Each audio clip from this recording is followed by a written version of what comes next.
Assalamualaikum warahmatullahi wabarakatuh.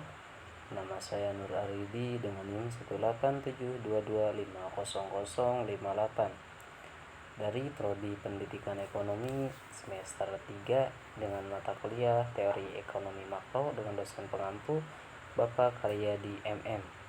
Dalam kesempatan UAS kali ini yaitu dengan topik pasar dalam ekonomi makro.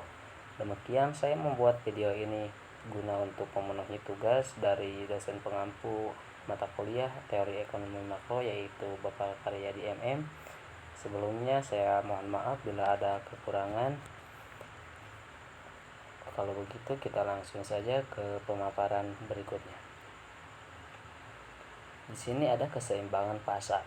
Keseimbangan pasar adalah keadaan di mana kuantitas suatu produk atau jasa yang diminta atau ditawarkan pada harga tertentu berada dalam jumlah yang seimbang. Keseimbangan pasar akan terjadi apabila harga produk yang diminta oleh konsumen dan harga yang ditawarkan produsen sama. Jadi harus ada sebelum melakukan transaksi itu dalam keseimbangan pasar harus mencapai mufakat. Ketika keseimbangan pasar tercapai, seluruh harga produk cenderung menjadi stabil. Fenomena ini disebut dengan Devgan keseimbangan harga. Nah, selanjutnya kita masuk ke tahap proses terbentuknya keseimbangan pasar. Tentunya ada proses dan tahapan-tahapannya. Yang ke-1, produsen menyediakan barang sesuai permintaan. Kegiatan ekonomi meliputi produsen, distributor, dan konsumen. Nah, jadi yang tiga ini mereka saling berkaitan atau bergantungan. Ketiga komponen kegiatan ekonomi tersebut harus berhubungan dan bekerja sama untuk menciptakan hubungan ekonomi yang baik. Produsen membutuhkan distributor agar barang produknya atau barang produksi sampai ke tangan konsumen. Di sisi lain, produsen juga membutuhkan keuntungan dari konsumen untuk melanjutkan produksinya. Nah, jadi dalam hal ini, tugas produsen adalah menyediakan produk sesuai dengan permintaan konsumen atau pembeli. Karena jika barang yang ditawarkan secara berlebihan, sedangkan tingkat beli atau minat pembeli menurun, maka akan menimbulkan ketidakseimbangan di pasar. Jadi antara produsen dan konsumen mereka harus mencapai mufakat atau setuju dengan harga yang ditawarkan oleh si produsen. Yang kedua, keseimbangan permintaan dan tingkat ketersediaan. Pada umumnya konsumen mendorong produsen untuk memastikan persediaan produk cukup untuk beberapa waktu. Jika harga sesuai dengan permintaan pasar, berarti keseimbangan pasar telah tercapai. Oleh karena itu, harga produk biasanya disesuaikan dengan stok yang tersedia.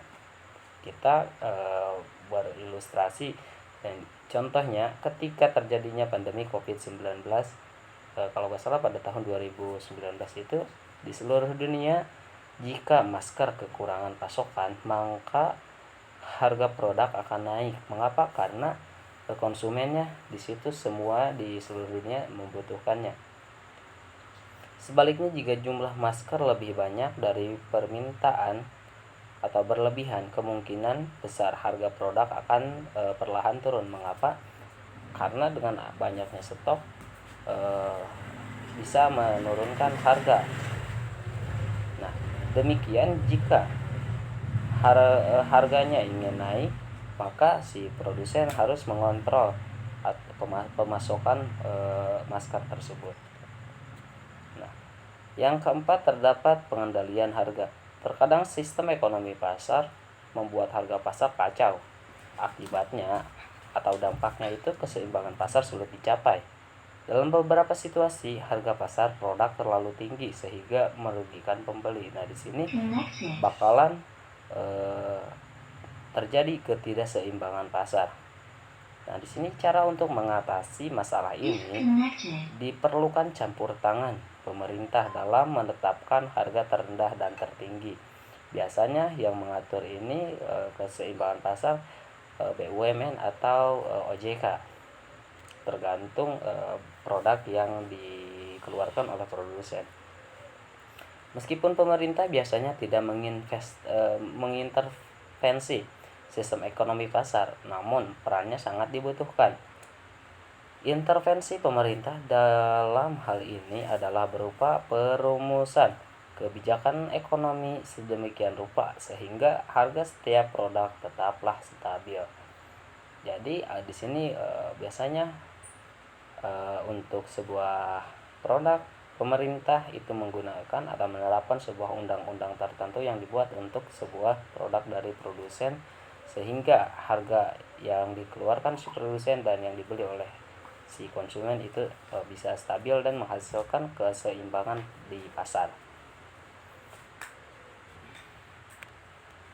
Nah, selain itu ada beberapa hal atau beberapa faktor lain yang dapat mempengaruhi keseimbangan pasar. Di sini ada 3 faktor yang bisa mempengaruhi keseimbangan pasar. Yang pertama ada tinggi rendahnya biaya produksi. Nah, biasanya inilah yang sangat lumayan sulit, karena bila tinggi biaya produksi maka harganya pun juga akan ikutan tinggi, dan sebaliknya bila biaya produksinya rendah maka produk yang dijual kepada konsumen dari produsen itu atau dari yang mengeluarkan sebuah produk itu, maka harganya pun akan rendah. Nah, yang kedua, prediksi masa depan produsen atau konsumen. Nah, inilah hal yang paling sulit. Biasanya di sini melibatkan beberapa negara untuk turun tangan, seperti pemasok harga beras atau kentang dari sebuah negara seperti India, dan ketika panennya menurun maka harganya di situ akan naik. Tapi ketika panennya bareng di suatu negara maka pemasoknya di situ stoknya sangat banyak, dan disitulah biasanya harganya akan mulai turun. Akan tetapi jika biasanya kalau stoknya sedikit, di situ harganya akan naik. Ini selalu bergantian. Itu yang sulit dibaca atau diprediksi si produsen untuk mencapai keseimbangan pasar bagi konsumen. Yang ketiga faktornya yaitu pengetahuan produsen akan selera konsumen. Contohnya di Indonesia, bila menjual barang yang tidak berlabel halal dari MUI, maka di Indonesia sangatlah sulit untuk menjualnya. Contohnya seperti itu. Atau seperti kita harus mengetahui dulu target kita apa sih, yang akan kita berikan kepada konsumen itu produk apa. Jika seleranya konsumen misalkan di daerah Kota Bekasi, daerahnya itu sangat panas, nah berarti kita mesti menjual atau mengeluarkan sebuah produk atau baju itu yang tipis-tipis, dan sebuah produk atau seperti minuman yang dingin-dingin. Itu jangan sampai salah. Tetapi jika misalkan kita mengeluarkan sebuah produk seperti baju, kita mengeluarkannya di sebuah kota seperti kita sebut saja Cianjur yang daerahnya lumayan dingin, maka di situ untuk baju-baju yang pendek dan tipis tidak akan laku. Kenapa? Karena di situ membutuhkan seleranya itu untuk yang tebal-tebal dan hangat. Begitu juga dengan makanan dan lain-lainnya. Nah, inilah yang harus dicari dan ditelusuri oleh produsen, yaitu selera dari konsumen. Dan di sini juga ada fungsi keseimbangan pasar. Apa sih fungsinya? Yang pertama, fungsi permintaan. Fungsi permintaan adalah hubungan antara jumlah permintaan suatu barang dan faktor-faktor yang mempengaruhinya. Proses fungsi ini didasarkan pada hukum permintaan yang menyatakan bahwa ketika harga suatu barang naik, maka permintaannya turun. Nah, itulah fungsi dari keseimbangan sebuah pasar. Ada juga fungsi penawaran. Fungsi penawaran adalah hubungan antara jumlah barang dan harga yang ditawarkan kepada penjual. fungsi penawaran sesuai dengan undang-undang penawaran yang berlaku, di mana kenaikan harga diikuti dengan kenaikan kuantitas yang ditawarkan dan sebaliknya. Hal ini sesuai dengan asumsi atau pengaruh faktor lain yang dianggap tetap, seperti kenaikan harga yang menyebabkan penurunan permintaan barang. Nah, seperti contohnya harga gorengan bisa naik bila harga minyaknya juga naik. Nah, begitu pula sebaliknya. Oleh karena itu, perbandingan harga dan kuantitas yang ditawarkan selalu memberikan hubungan yang sangat positif. Dalam ekonomi makro, rumah tangga, perusahaan, dan pemerintah berinteraksi melalui 3 jenis pasar, yaitu pasar tenaga kerja, pasar komoditas, dan pasar keuangan. Pasar uang dan pasar modal. Peran pasar bagi konsumen yaitu pasar berperan penting karena memudahkan mereka untuk mendapatkan barang-barang yang dibutuhkan.